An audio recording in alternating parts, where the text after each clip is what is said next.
अच्छा, अब हम स्टार्ट कर रहे हैं कि balancing of chemical equation by ion electronic method. Balancing of chemical equation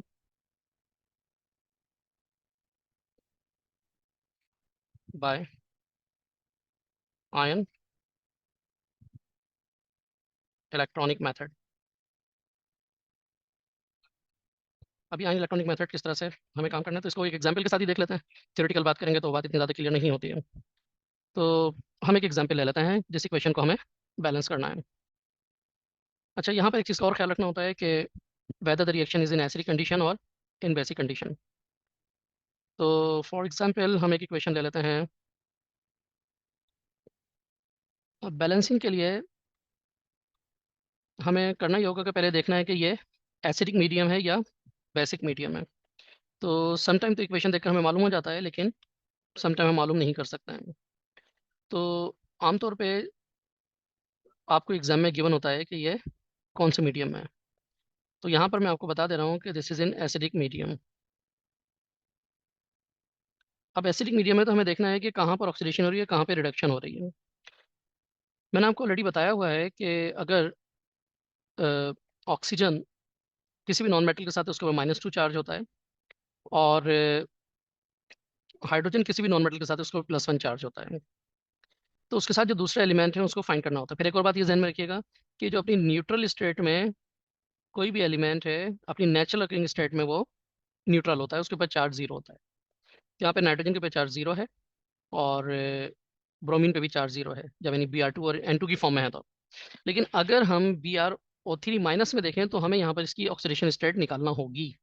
उसके बाद हम फर्दर काम कर सकते हैं। इसी तरह से नाइट्रोजन की ऑक्सीडेशन स्टेट निकालना होगी, फिर हम फर्दर इस पर काम कर सकते हैं। तो देखिए, एक तो हम डायरेक्ट मेथड से भी कर सकते हैं, और या फिर हम अपना वो मेथड जो भी हमने अपने प्रीवियस स्लाइड में देखा है। तो यहाँ पर BrO3 के ऊपर चार्ज है -1, तो यहाँ पे आ गया -1। 3 ऑक्सीजन है, 3 × -2, एक ही Br है, उसको एज इट इज लिख दीजिए। एक्स भी लिख सकते हैं, जैसा कि मैं आपको पहले भी बता चुका हूँ। अच्छा, अब क्या करना है कि Br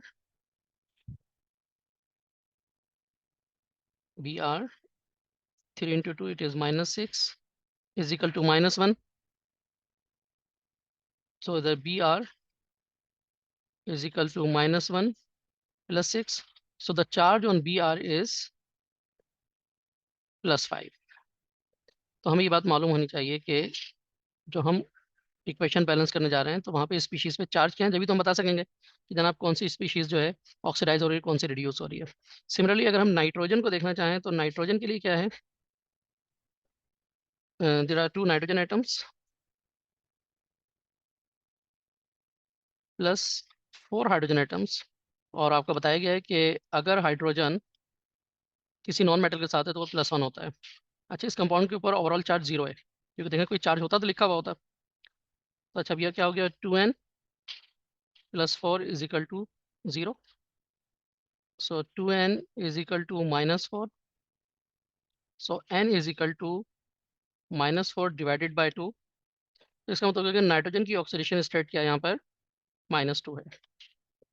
ये तो पहला मरहला आपका कंप्लीट हुआ कि आपको ऑक्सीडेशन स्टेट या ऑक्सीडेशन नंबर मालूम करना होता है। उसके बगैर आपका गुजारा नहीं है, उसके बगैर आप कुछ भी नहीं कर सकते हैं। ठीक है। अब इसके बाद अब आपको ये मालूम हो गया कि यहाँ पर हो क्या रहा है कि Br +5 था, जो कि अब कन्वर्ट हो गया जीरो में। अब +5 से जीरो में कन्वर्ट कर, इसने डेफिनेटली इलेक्ट्रॉन गेन किए होंगे। और कितने इलेक्ट्रॉन गेन किए होंगे, 5 इलेक्ट्रॉन गेन किए होंगे। ये बात अभी आगे हमारे अगले स्टेप में भी आएगी। और नाइट्रोजन भी जीरो में जा रहा है, तो इसने अपने इलेक्ट्रॉन लूज किए होंगे। इसका मतलब है यहाँ पे नाइट्रोजन ऑक्सीडाइज हुआ है और ब्रोमीन जो है रिड्यूस हुआ है। तो पहला जो स्टेप है आपका, पहले स्टेप में आपको करना ही यही होता है कि आप इसको दो इक्वेशन में स्प्लिट कर देंगे। एक को कहेंगे रिडक्शन हाफ इक्वेशन और दूसरे को कहेंगे ऑक्सीडेशन हाफ इक्वेशन। तो BrO3 minus it is Br2। तो ये क्या हो रहा है यहाँ पर हो रही है reduction. So this is reduction half equation. और दूसरी तरफ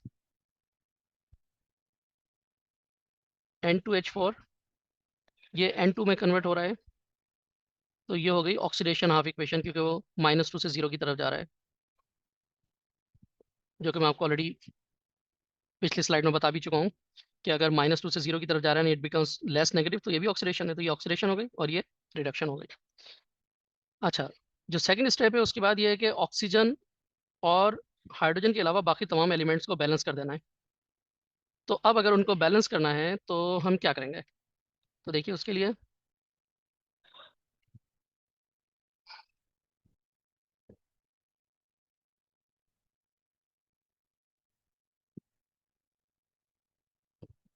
this is the second step, and what are we doing here? In this second step, oxygen और हाइड्रोजन के अलावा जो एलिमेंट्स हैं उनको बैलेंस करना है। तो यहाँ पे देखें बी आर 2 हैं और यहाँ पे बी आर 1 है, तो हमें यहाँ पे ये 2 Br लगा दें तो ये बैलेंस हो गया ये। जबकि हम दूसरी तरफ देखें तो नाइट्रोजन वाली इक्वेशन को फर्दर बैलेंस करने की कोई ज़रूरत नहीं है, इसको एज इट इज़ छोड़ दिया। अच्छा, अब हमें इसमें क्या करना है नेक्स्ट स्टेप?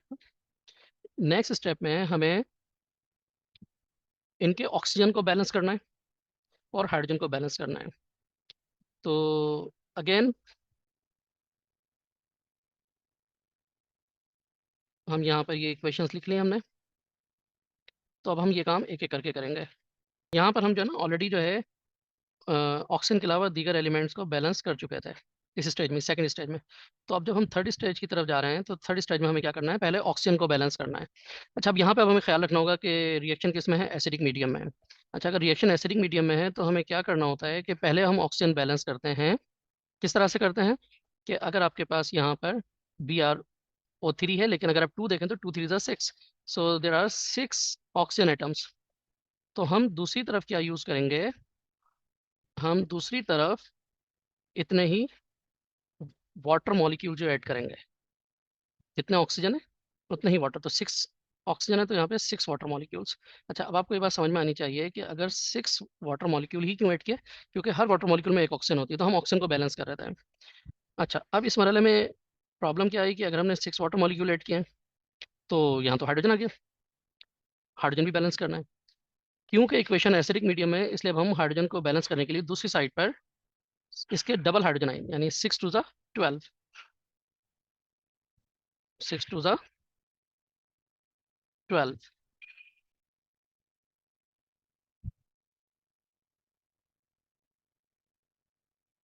12 हाइड्रोजन आइन यहाँ पे ऐड कर दिया आपने। तो इस तरीके से आपने इसको क्या किया कि हाइड्रोजन भी आपने इसके बैलेंस कर दी, ऑक्सीजन भी बैलेंस हो गया। अच्छा, नेक्स्ट स्टेज में हम इसमें क्या करेंगे?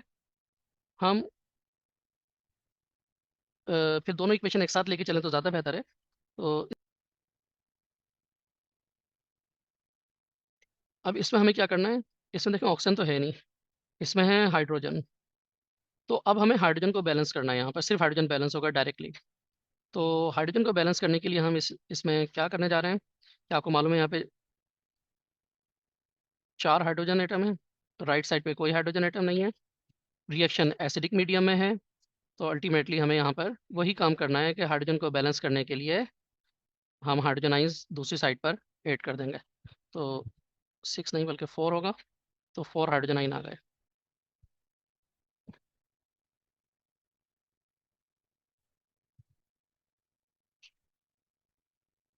अच्छा जनाब, अब आ जाइए फोर्थ स्टेप। फोर्थ स्टेप में हम क्या करेंगे? हमें इन दोनों इक्वेशंस को फोकस करना है, क्योंकि इसी के ऊपर हमने वर्क किया है। अच्छा, यहाँ पर हमें देखना है कि अगर एक ब्रोमीन 5 इलेक्ट्रॉन गेन कर रहा है तो दो ब्रोमीन ने कितने 10 इलेक्ट्रॉन्स गेन किए होंगे? यकीनन यहाँ पे 10 इलेक्ट्रॉन्स गेन किए हैं इसने। अच्छा, यहाँ पर नाइट्रोजन जीरो में जा रहा है 2 माइनस से, तो दो नाइट्रोजन है तो इसका -4, -4 से अगर वो जीरो जा रहा है इसका मतलब इसने 4 इलेक्ट्रॉन जो है लूज किए हैं, -4 इलेक्ट्रॉन्स। अच्छा, तो फोर्थ स्टेप में हमें करना यही है कि इन दोनों इक्वेशंस को, इनके इलेक्ट्रॉन्स को बैलेंस करना है। तो इलेक्ट्रॉन्स को बैलेंस करने के लिए पहले तो हम इस इक्वेशन को दोबारा एज इट इज लिख देंगे। BrO3 minus plus 12 hydrogen ions arrow Br2 plus 6H2O। अच्छा, अब देखना है कि इसने इलेक्ट्रॉन गेन किए कि लूज किए, तो यकीनन इसने इलेक्ट्रॉन गेन किए क्योंकि रिडक्शन रिएक्शन है। तो फिर हम क्या करेंगे इसमें, plus same number of electron आप यहाँ पे लिख दीजिए, +10 इलेक्ट्रॉन। आप यहाँ भी लिख सकते थे, यहाँ भी लिख सकते थे, लेकिन एरो के लेफ्ट साइड पे लिखना है। सिमिलरली अगर हम नाइट्रोजन के केस में देखें तो जनाब ये N2H4 N2 plus 4 hydrogen ions, और यहाँ पर भी इलेक्ट्रॉन बैलेंस करना है क्योंकि यहाँ पे ऑक्सीडेशन का प्रोसेस हो रहा है, तो इलेक्ट्रॉन जो है आपके राइट साइड पर आएंगे। और कितने इलेक्ट्रॉन्स हैं, 4 इलेक्ट्रॉन्स। क्योंकि हम यहाँ पे देख देख चुके हैं कि नाइट्रोजन की ऑक्सीडेशन स्टेट -2 थी और यहाँ 0 है, तो -2 से 0 आने का मतलब इसने 2 इलेक्ट्रॉन लूज किए। तो अगर एक नाइट्रोजन ने 2 इलेक्ट्रॉन लूज किए हैं तो 2 नाइट्रोजन ने 4 इलेक्ट्रॉन लूज किए होंगे, तो यहाँ पे 4 ऐड हो गए। अच्छा, अब इलेक्ट्रॉन दोनों तरफ बैलेंस नहीं है, क्योंकि देखिए जो स्पीशीज इलेक्ट्रॉन रिसीव कर रही है और दूसरी जो इलेक्ट्रॉन डोनेट कर रही है, तो उनके तादाद बराबर होनी चाहिए। और अगर तादाद बराबर नहीं है तो इसका मतलब है इसकी मोर देन वन स्पीशीज होंगी। तो अब 4, यहाँ पे हम आसान सी बात यह है कि हम इसका एलसीएम लेके देख सकते हैं। अच्छा, एलसीएम 10 और 4 का एलसीएम जो आएगा वो 20 आएगा। अब आपको देखना है कि 20, आपको यहाँ पे भी 20 इलेक्ट्रॉन कर देना, यहाँ पे भी 20 कैसे कर सकते हैं, कि अगर हम इस इक्वेशन को 2 से मल्टीप्लाई कर दें और इस इक्वेशन को 5 से मल्टीप्लाई कर दें, तो अब जो नेक्स्ट स्टेप है उसमें क्या है कि आपको यही करना है कि this is the fifth step. तो इसमें क्या है, multiply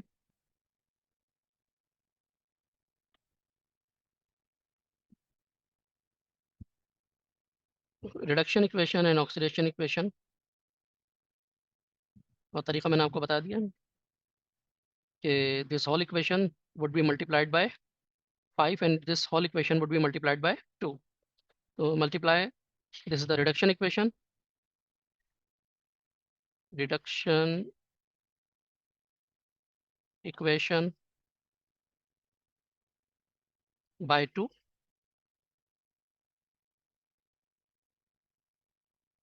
while oxidation equation by 5। तो फिर ऐसी सूरत में आप देखें आपके पास रिजल्ट क्या आता है। स्टेप में हम क्या करने जाते हैं, ये था 10 इलेक्ट्रॉन, तो ये हो जाएंगे 20 इलेक्ट्रॉन्स, प्लस, तो 2 से मल्टीप्लाई किया तो ये हो जाएगा 2 to the 4, 4 Br O3 minus, ये 12 से 24 हाइड्रोजन आइंस हो जाएंगे,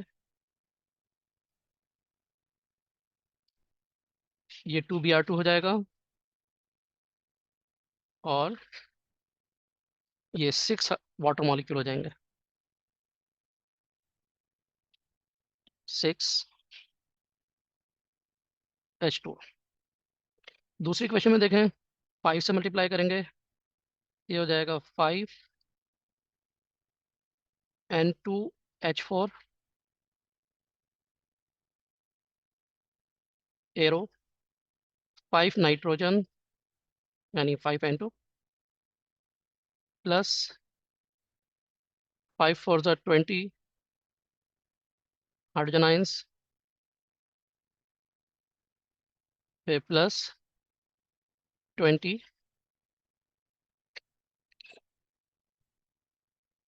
इलेक्ट्रॉन्स। तो अब यहाँ पर आप ये देखिए कि इलेक्ट्रॉन से इलेक्ट्रॉन कैंसिल हो गए, और बाकी हम इक्वेशन इसको एज इट इज़ लिखते हैं नीचे की तरफ। तो देखिए यहाँ पे आ गया 4 Br O3 minus, plus 24 hydrogen ions, 2 bromine, plus 6 water.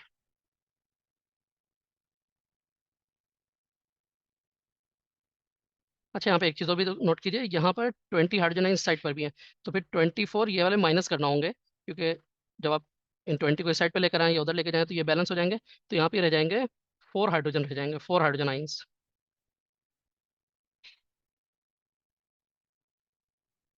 तो यहाँ पे हमें लिखना होगा 4 हाइड्रोजन आइंस। अच्छा, इसी साइड पर जो है आपके पास ये 5 N2O5 भी आएगा, N2H4, यानी +5 N2H4। ये सब एरो के लेफ्ट साइड पर है। अच्छा, राइट साइड पर एक और क्या चीज़ रह गई हमारे पास, ये कैंसिल हो गया, वाटर मॉलिक्यूल 6 हमने लिख दिए हैं, यहाँ पे कोई वाटर मॉलिक्यूल नहीं था, अलबत्ता ये रह गया है कि +5 N2। तो अब देखें इक्वेशन बैलेंस हो गई है।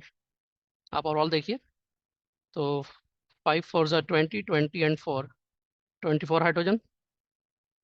और अच्छा, यहाँ हमसे गलती हुई थी, इस गलती को सही करना है कि यहाँ पे 6 नहीं था बल्कि 12 है, क्योंकि देखिए जब हमने यहाँ पे 2 से सबको मल्टीप्लाई किया था तो फिर ये भी 6 के बजाय ये 12 रह जाएंगे। तो अगर यहाँ 12 है तो फिर यहाँ पर भी ये 12 ही होंगे। तो 12 लिख देते हैं इसको। तो देखिए 12 2 ज़ा 24, तो 24 हाइड्रोजन आइंस है।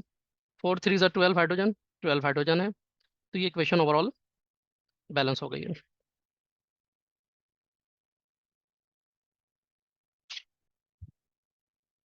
ठीक है, तो आपकी फाइनल इक्वेशन आ गई है। इसको अगर हम चाहें तो यहाँ पर इन वन को भी लिख सकते हैं कि ये इक्वेशन जो है अब मुकम्मल तौर पर बैलेंस्ड है।